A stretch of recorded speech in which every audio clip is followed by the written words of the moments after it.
Welcome to the Friends of Fantasy Benefits Baseball Podcast. I'm Justin Mason, lead fantasy writer and analyst at Friends of Fantasy Benefits.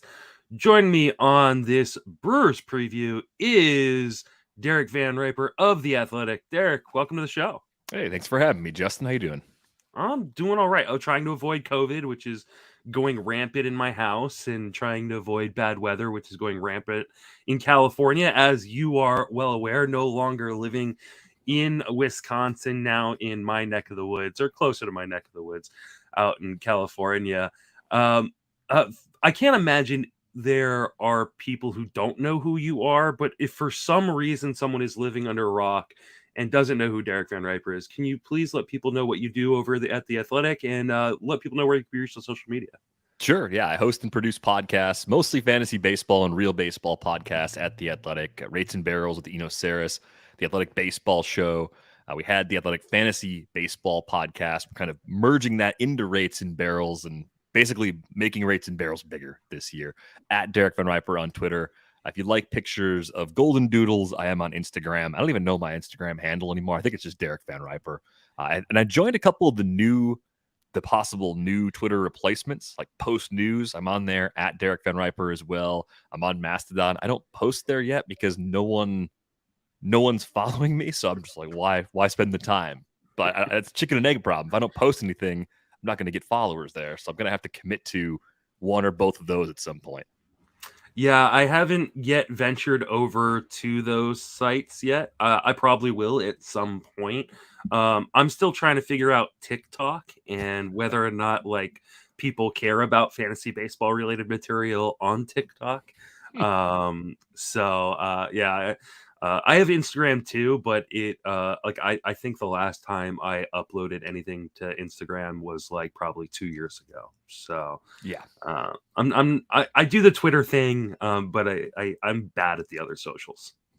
I try to just close social media when I'm not actively at my desk because it's such a distraction. I looked at TikTok during the summer because I thought, yeah, maybe we can put clips on there and promote the shows that way. And it just felt like a black hole. It is. I didn't really put a lot into it. I didn't follow a lot of people.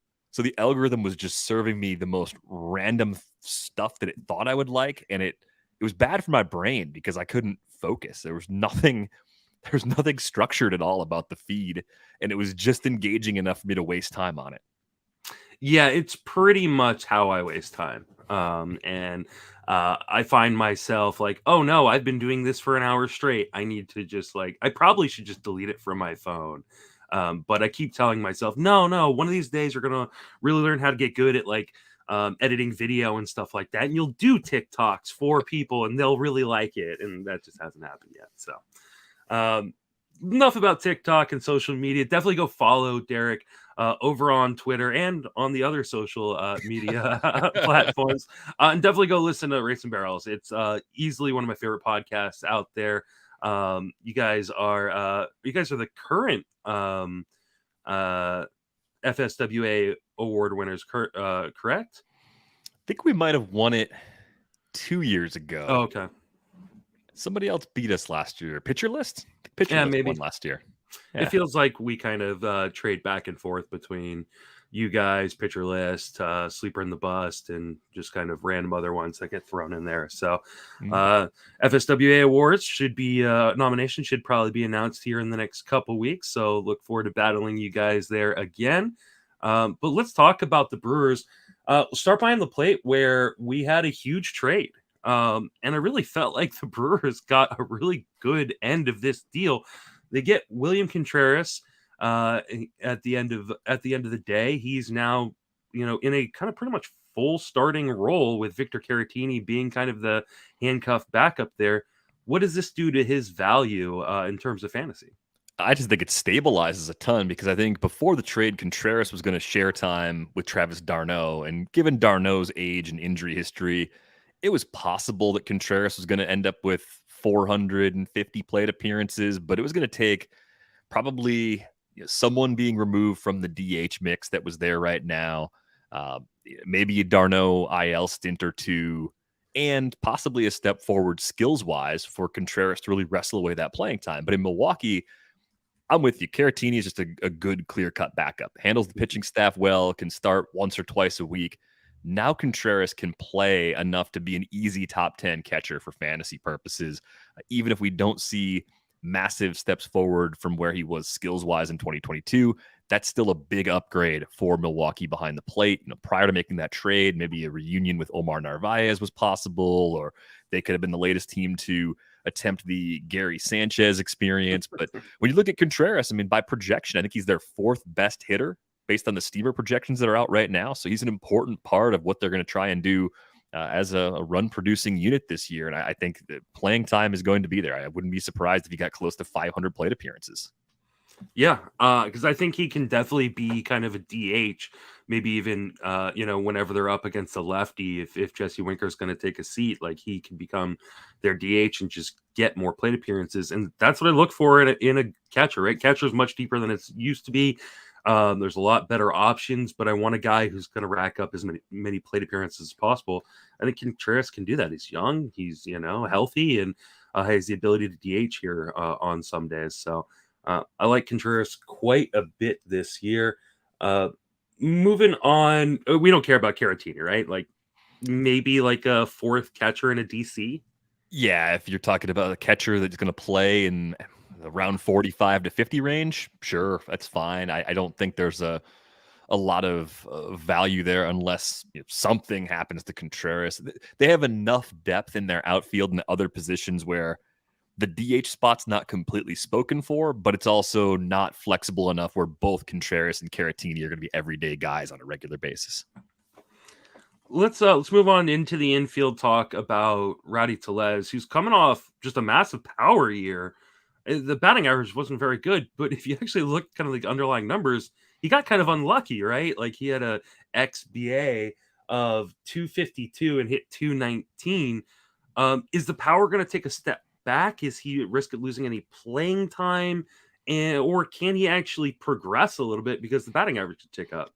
Yeah, I think the role we saw last year is probably a maximum for playing time. I think there's going to be situations where he still sits against tough lefties, even if he plays against some.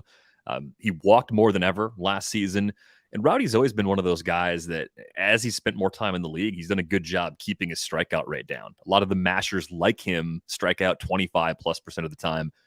We've seen back-to-back seasons now from Rowdy Tellez where he struck out right around 20% of the time. And that's even with an expanded role in Milwaukee. The barrel rates have been solid, consistently in the double digits. I like everything you see in the profile. I think because they had Jesus Aguilar a few years ago sort of pop up as a 30 homer guy, I wonder if he's a fast peak sort of player where, in a 2023 redraft league, sure, you're probably getting good value on Rowdy Tellez in the middle rounds. In keeper and dynasty leagues, it's tricky because this profile won't necessarily age well, even though he controls the strike zone really well. So I could see a slight step back in terms of homers. That's sort of baked into the projections already. In terms of how the playing time goes wrong, they don't have any young first baseman coming up in their system or anybody who's really going to chase him down for playing time in the near future. It would almost have to be someone outside the organization coming in to play more, or like a mysterious Keston Hiura reduction in strikeout rate that compels them to play him more against same-handed pitching. But none of those scenarios seem all that plausible, at least for the time being. What about Jon Singleton having a resurgence in the minor leagues in Milwaukee? It'd be a great story if Singleton, made it back to the big leagues and made some meaningful contributions, even as like a bench player. That'd be a pretty cool thing to see. I actually think it's kind of like, do you want to see what happens with Jon Singleton in spring training, or do you bring in another veteran like a Mike Moustakas and see like who wins that spot? Like I think he could be the last guy on or off the roster potentially. So I'd love to see it, but I'm a little skeptical. Obviously a little old for AAA last year, even though he put up decent numbers. Yeah. I like Tellez quite a bit. I do think he takes a little bit step back in power. I actually did most of my first base projections last night, and I've got him for 30 home runs and a 245 batting average. So the batting average comes up a fair amount. Home runs going to take a little bit of a hit, but yeah, he's fine. I think he's fine where he's going. I think he's, after you get past kind of the elite option, he's one of those guys I'll kind of target in the middle rounds. Yeah, I like him as a corner infielder more than a first baseman, even in a 15-team league. But I think he's absolutely fine where he's been going in early drafts. Yeah. Right now, Roster Resource has Brice Turang. I don't even know if I'm saying that right. Penciled in as the opening day second baseman after kind of the Kolten Wong trade. If you just look at his AAA numbers from last year, you go, "Oh, this is a fantasy star in the making." I don't know that we should be taking those quite so literally. He had 34 stolen bases, 13 home runs, hit 286, 360, 412 in 131 games in AAA. Is this a future star in the making, or just someone we should be taking some calculated gambles with? Yeah, I think calculated gambles make sense. Turang's always controlled the zone really well. The big question for him prior to 2022 was what kind of in-game power was he going to develop. He had 13 home runs at Nashville last season. That was more than he hit in the previous 3 seasons combined across every stop. So it's encouraging, especially since he's still relatively young. He just turned 23 in November, because you don't want the 1 to 2 homer guy that you're relying on for speed or for the stolen bases, just because those players tend to lose playing time. They don't hit enough to keep their job, and then they end up being cast off your roster.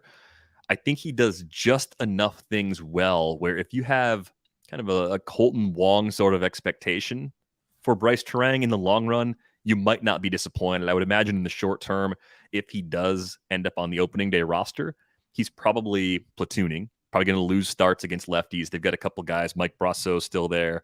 Owen Miller, who they got from Cleveland, is a righty that can play second base. So they've got a couple guys they can mix and match in there with Turang. And if things go well, then he could end up being a great deep league source of speed for us. I think if you're playing in a really shallow, like a 10, even a 12-team mixed league, he's a little bit more of a wait-and-see sort of guy. There is pedigree, former first-rounder back in 2018, but that power really didn't show up until last year. So I'm really curious to see what some of the exit velocity numbers look like once we get some more big league data. Oh, actually, I should go and check the minor league data that I do have. I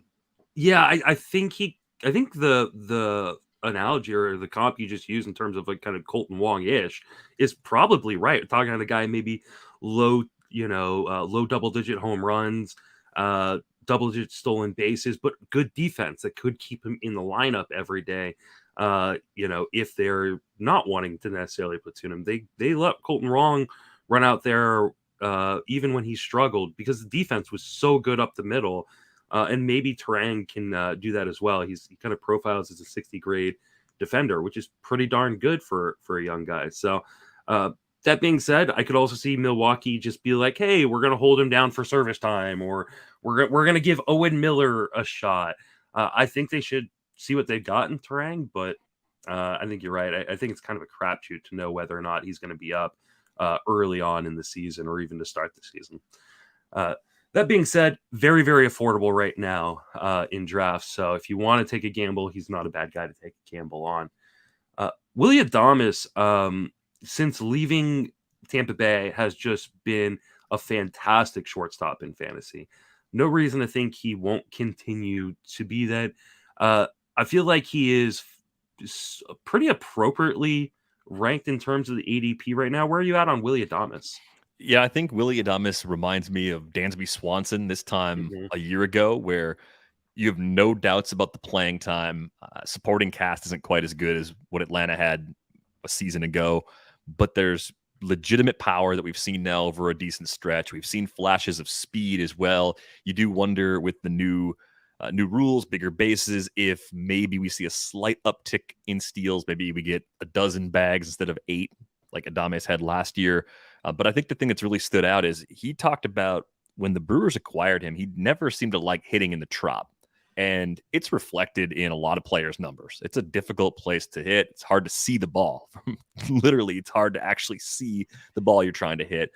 So I guess it's not entirely surprising that he's kind of found this new level. I think earlier in his career, he looked like a does everything well, but doesn't have any sort of standout tools kind of player. And now it almost looks like he's got well above average power for a shortstop, even at a time when shortstop is about as loaded as it's been since I've started playing fantasy.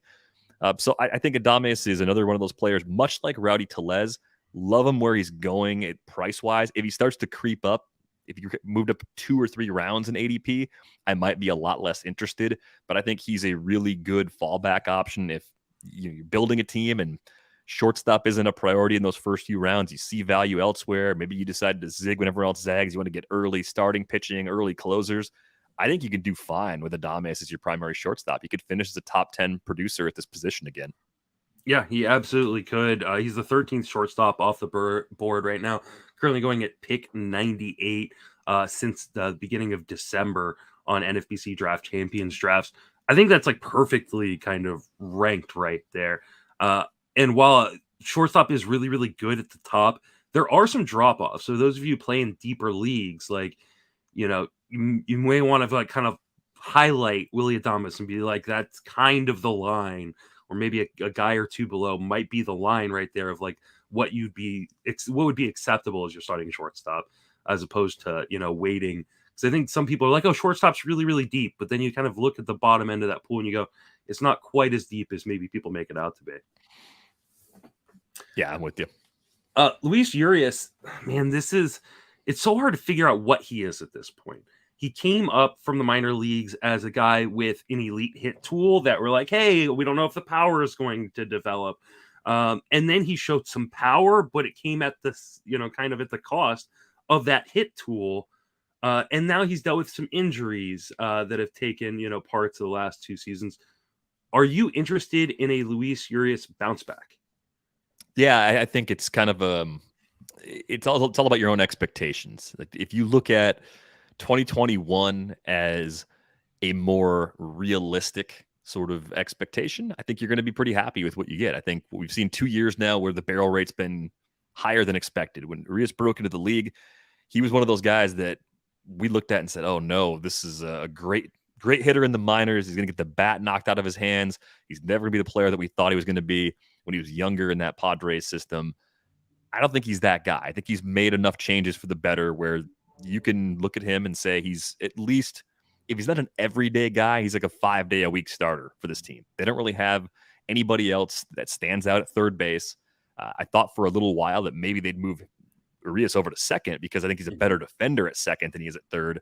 But with Turang and some of the depth guys they've got over at second right now, third base seems to be his home. Still has some positional flexibility depending on your league rules, which is nice as well. The thing I like about Urias is that even as he has kind of changed his distribution and his contact quality, he still walks, right? So even if the K rate does tick up a little bit, he draws enough walks to be a good real life player and to keep his bat in the lineup on a near everyday basis. So I'm still in.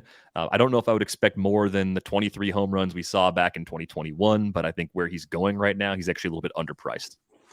Yeah, I think high teens, low 20s homers with, you know, a palatable 250-ish batting average is kind of where I'm at.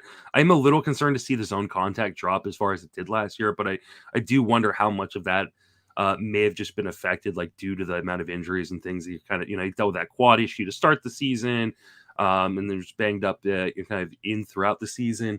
So you know, as much as he was fine, like you kind of wonder like how much did that kind of take away from his ability to like repeat his mechanics at the plate and things. So I love the fact that he's triple eligible. I love triple eligible guys, and you don't have to overpay for it. Sometimes we get these guys who are like double or triple eligible, and they end up going 2 or 3 or 4 rounds higher than they should.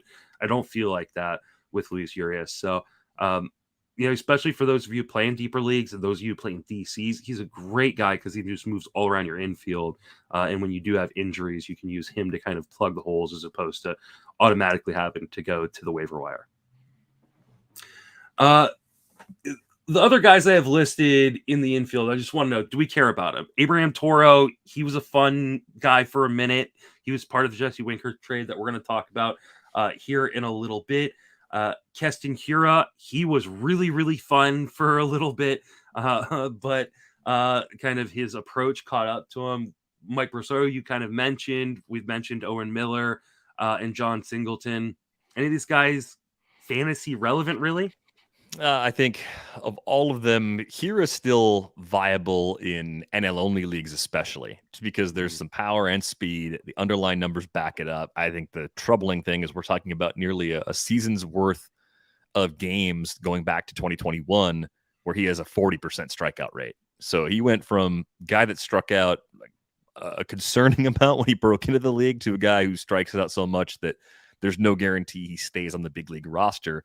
I think we're at the point now he's got no options left. So if they want to send him down, the Brewers have to pass Hiura through waivers. He might be at a point now where a bad team could afford him more playing time than Milwaukee can. So you almost need that to force some action for him to become relevant in mixed leagues again. And I think part of the reason why I'm not worried about Rowdy Tellez's playing time is Keston Hiura's strikeout rate. Because if that doesn't come down in the first month, 6 weeks of the season, I just don't see a threat to that playing time at first base. So here's interesting because of tools, but that one flaw is just massive. Toro, I think is a good real life player, but really more of a glue guy. Also, probably more for DCs than for for typical mixed league play.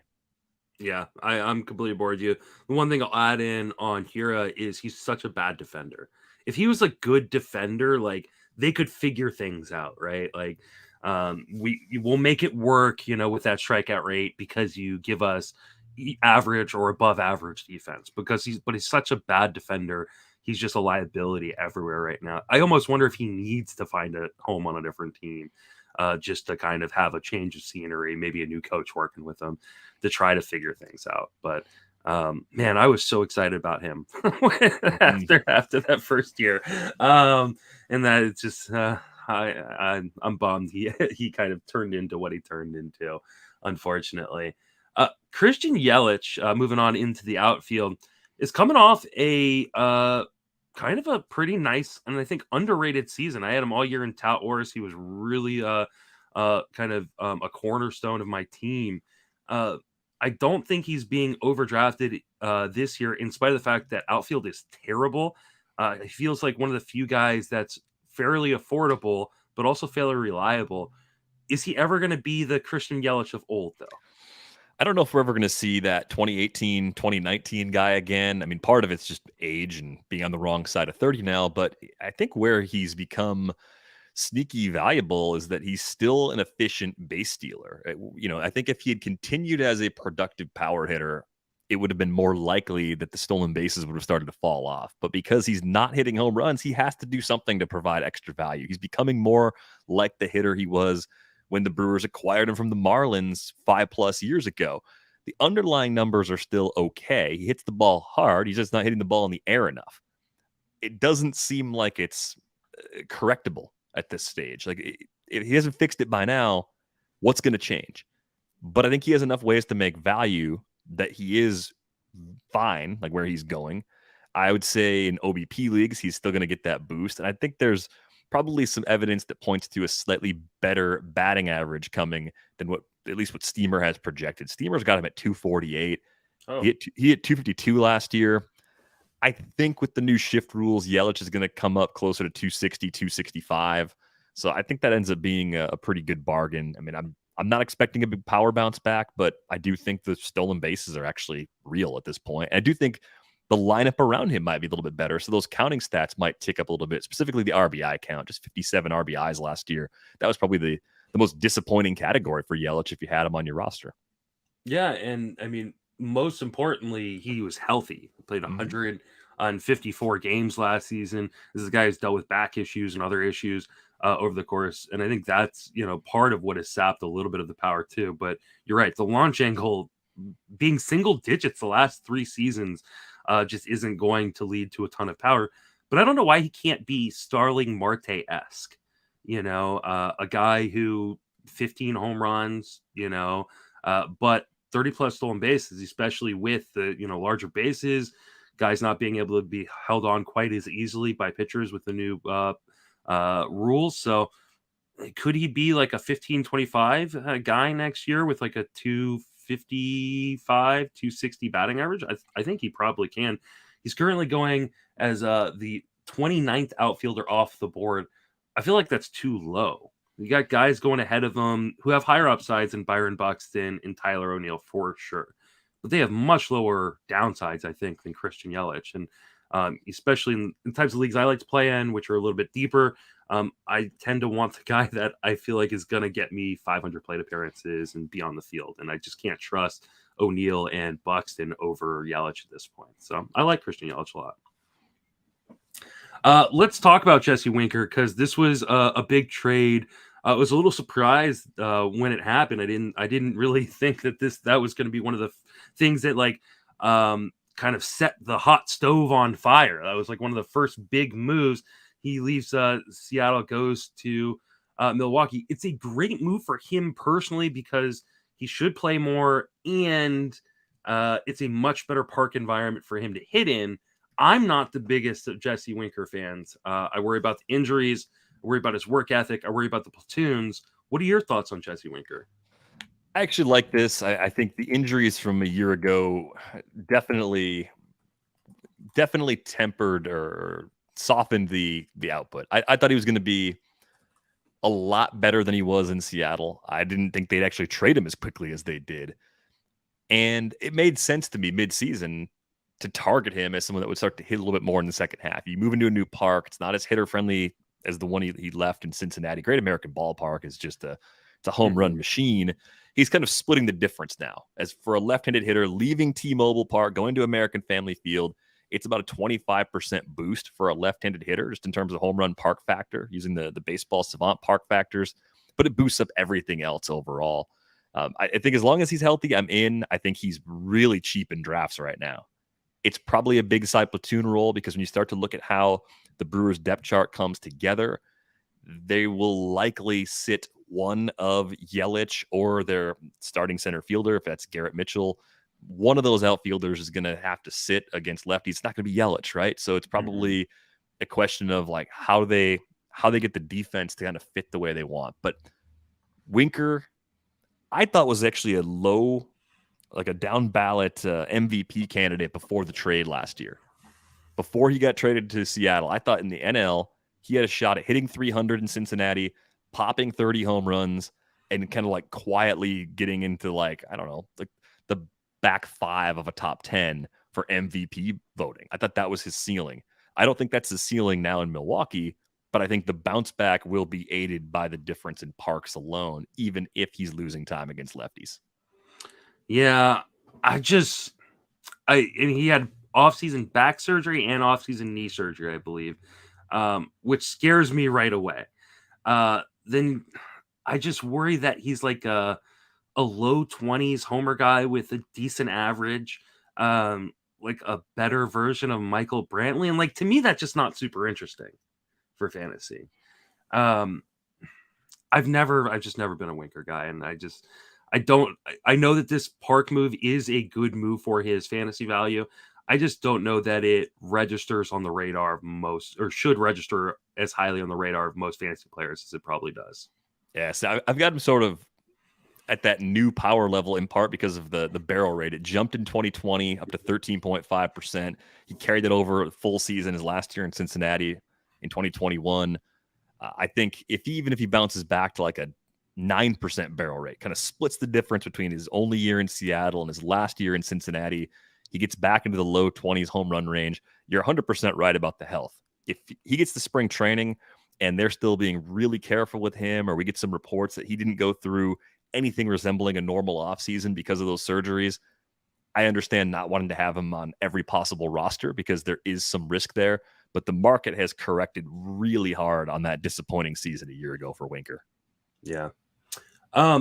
Garrett Mitchell has been one of the guys I mention when I get the inevitable question of who is this year's Cedric Mullins.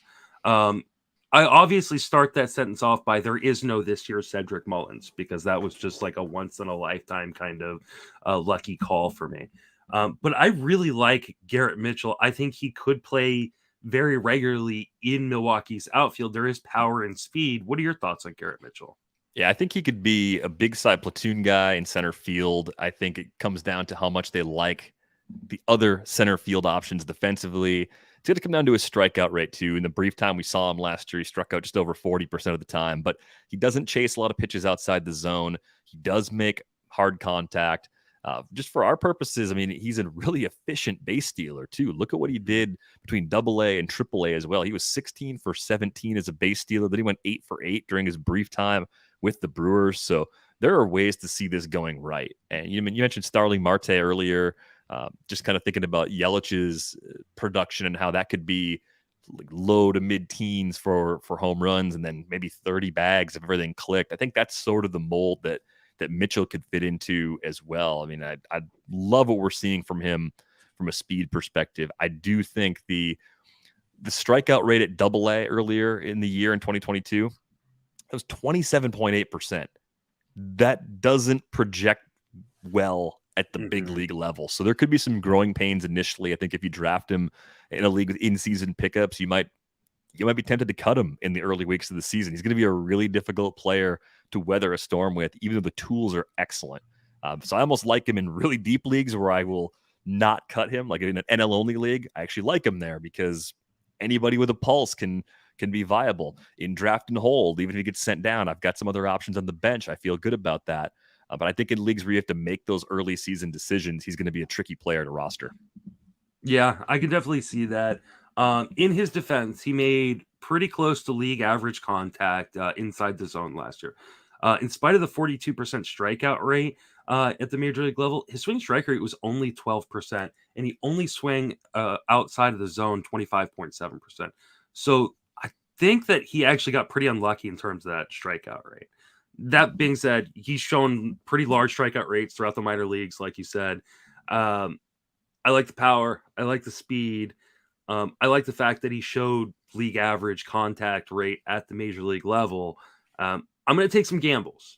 He's not going to be on every single one of my teams, but I think he will be on a lot of them because I do like the upside player. And I think he's one of these guys that if he's not playing, we'll know it pretty quick. But I think his defense should give him an opportunity early on in the season. Yeah, the only thing I want to see him change too in his profile is the ground ball rate. It's been really high. It was fine during his brief time with the Brewers, but we're talking about a guy that had ground ball rates in the high 50%, low 60% range at each of his stops in the minor leagues. So that would be a major limiting factor. If you're expecting him to become a 5-category player, that has to change if he's going to be that consistent double-digit home run guy that people hope he can be. Absolutely. What about Tyrone Taylor? What do you think his role is going to be? He's a guy who's shown kind of some flashes of being a really interesting fantasy player. I think if I had to guess how they'll begin the season, Taylor will play center field against lefties since he can platoon with Mitchell. I worry that he's probably going to fall short of last year's playing time. I mean, 405 plate appearances, hit 233, 286, 442. He doesn't draw a lot of walks. The strikeout rate actually ticked up with more playing time last year. He does chase pitches outside the zone at a pretty high rate, 36.4% O swing last year. He makes enough hard contact to get by, but I think if you push him into an everyday role, you're probably getting more of the same from 2022. And I think you can do better kind of picking your spots with Tyrone Taylor. So that really limits the types of fantasy leagues in which I think he's rosterable. Yeah, I tend to agree with you. Sal Frelick, Joey Weimer, Tristen Lutz. These are 3 kind of interesting prospects in the high up minors in the outfield for the Brewers. Any of them going to be fantasy viable this year? I think Frelick could be. I think if we're expecting Winker to be the main DH, I mean, they'll DH Yelich some days, but I think Frelick has the Steven Kwan profile where you're looking for that low K rate, good walk rate. Power is very questionable. What is he going to do against top level competition from a power perspective? There's at least some speed there. He's been efficient as a base stealer in the upper levels of the minor leagues. So I think there is a very good chance that Frelick ends up being the best of those last 3 guys you mentioned. I think Weimer strikes out too much. Lutz could maybe be an up and down guy, but I think if you want to take one more shot from this group, it's Frelick. Maybe not a surprise since he was a first rounder, but I could see him carving out a pretty good role because one of the biggest flaws in the Brewers lineup for the last 3+ seasons, really since this playoff window opened a few years ago, is that their offense can go a little cold. They depend on the long ball. They've got a lot of swing and miss. Frelick being a very contact first sort of bat gives them a different type of hitter that they've desperately needed. So I think they kind of want him to be a big part of their plans in the upcoming season. Let's move into the rotation. I mean, we'll start with just, I guess, Corbin Burnes and Brandon Woodruff. Like, I don't know what you can say. Studs, or is there any worries on either of them? Not for me. I know Woodruff had that brief IL stint last season, but they're both top 5 starters for me. I, from a rooting interest perspective, hope the Brewers continue to pour resources into this roster while they have both of those guys. I can't imagine that long term, if they both end up staying in Milwaukee, it just doesn't seem like they would give both of them the massive contracts that they're almost certainly going to receive. But I don't see warts with either one of Burnes or Woodruff right now. Yeah, I don't either. I think they're just about as stable as you come, and I have them both, I think, in my top 6 starting pitchers. So Eric Lauer has been kind of just a quietly very effective starter the last 2 seasons for Milwaukee. You know, shade under a strikeout an inning. 3.19 ERA in 2021, 3.69 ERA last year. Why doesn't Eric Lauer get more love? Oh, I don't know. I mean, I think it's, for me, when I watch him, I feel like he's in the middle of the strike zone a lot. And sometimes guys just swing right through his fastball and it doesn't make a lot of sense. He calls it a zoom ball. Something about it, its spin, the release, it seems like hitters don't pick it up as well as they should for a typical like 93 mile an hour 4-seamer. Has mixed in the cutter, the slider, curveballs, a breaking pitch that he goes to that hasn't really been as effective as you'd expect. At least it wasn't last year.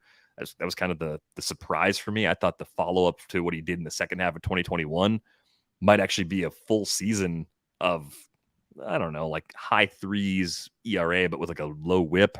He was close to that. But I look at this guy, and when I see Lauer, I just see a guy that needs to be managed a little more carefully. If he's going to keep the ratios at the levels we've seen since the second half of 2021 began, it's probably not in a workhorse sort of role.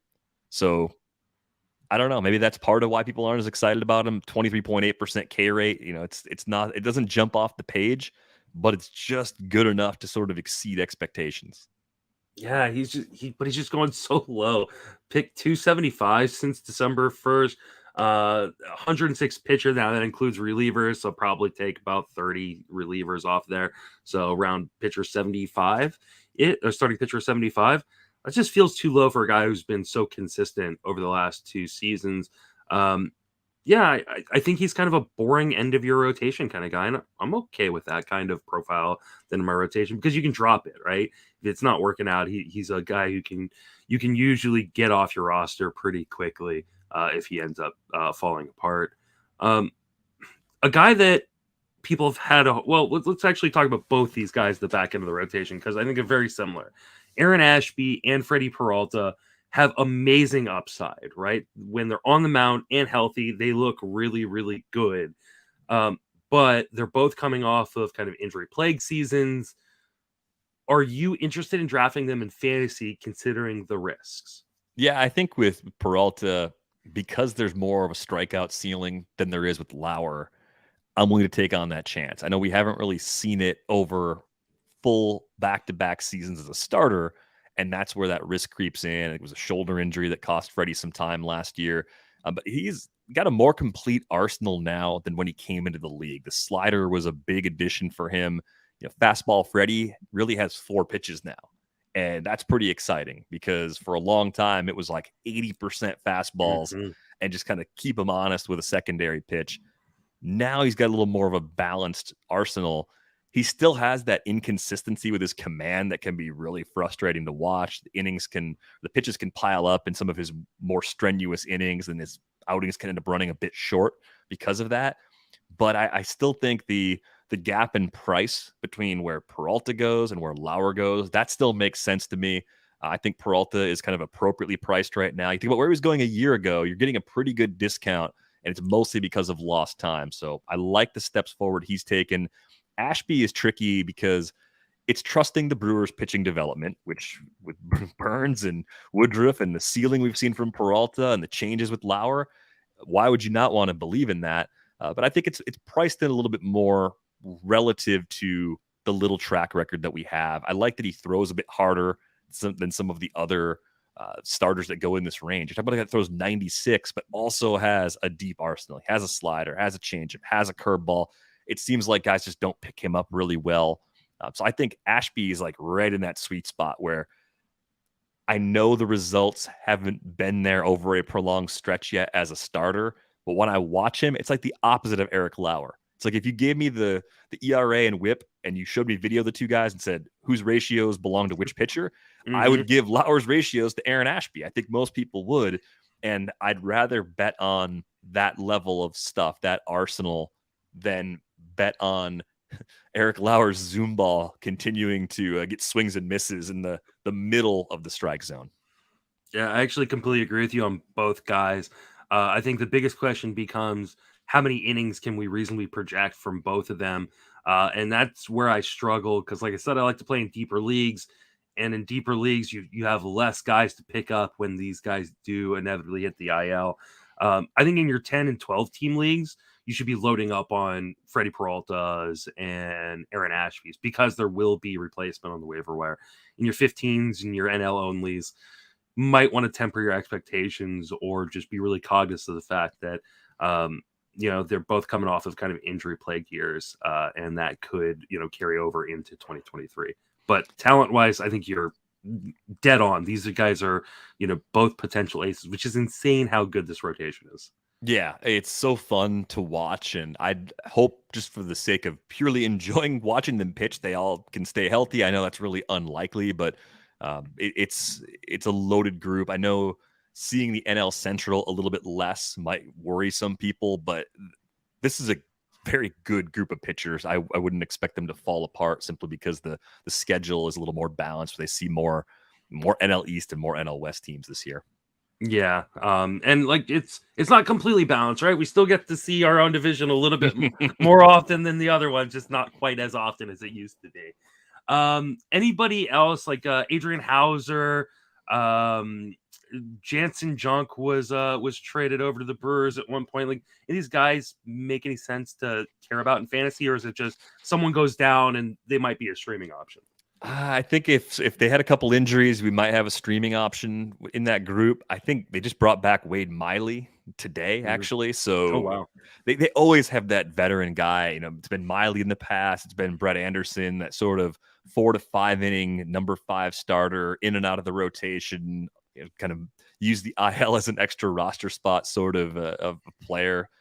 And that's fine. I just think those guys are a lot less viable for us in most of our leagues. I think the bullpen is kind of an unknown for me because if Devin Williams were to miss time, I don't know if they would turn it over to Matt Bush or if they'd actually go down to like a Jake Cousins or a Peter Strzelecki. I think they have shown they're one of the organizations that can find relievers in all different corners of the player pool. They find guys on the Flat Ground app. They find guys in small college programs. They find guys everywhere. So you just never know where those next great Brewers relievers are actually going to come from. And as well as I know this team, I feel like I have no confidence in making the right call if something happens to Devin Williams. I feel like he just needs to stay healthy and keep that job because I will look like a moron when I'm wrong about who his replacement is. Yeah, I completely agree. I mean, I think Devin Williams is probably a top 5 closer if he holds down the job all year. But I completely agree with you. I mean, I think Matt Bush makes the most logical sense as the next man up because he's kind of done it before. But it could be anybody. Like you said, like they've just done such a good job of managing that bullpen. I mean, to the point where they were able to trade away Josh Hader last year and not really miss a beat in that Brewers bullpen. So well, Derek, thank you so much for joining me. I really appreciate it. Yeah, thanks for having me on, Justin. Remind everybody again where you can reach on social media and then plug everything you got going on. At Derek Van Riper on Twitter and any other social accounts that I might have. And check out the Rates and Barrels podcast. Check out the Athletic Baseball Show if you're into just real baseball talk. I'm part of the rotation on there. It's kind of like the all-star team where I'm the representative from the fantasy department that gets in because fantasy gets someone, right? It's kind of like that. Like we're the Pittsburgh Pirates of having a spot. Like we get to go to the All-Star game. So check that out too. And you can reach me on Twitter at Justin Mason FWFB. You can follow all of my written work over on Fangraphs from Writing Daily, on the Sleeper on the Bus podcast, obviously the Friends Fantasy Benefits podcast, where we're doing these 30 team previews in 30 days. And then the TGFBI podcast will resume at some point. And then, give us a 5-star review. Really, really helps us out. And I will be giving away a free RotoWare t-shirt once a month until the start of the season for a random 5-star review. So definitely get those in. For Derek, myself, thank you for listening. Have fantastic baseball offseason.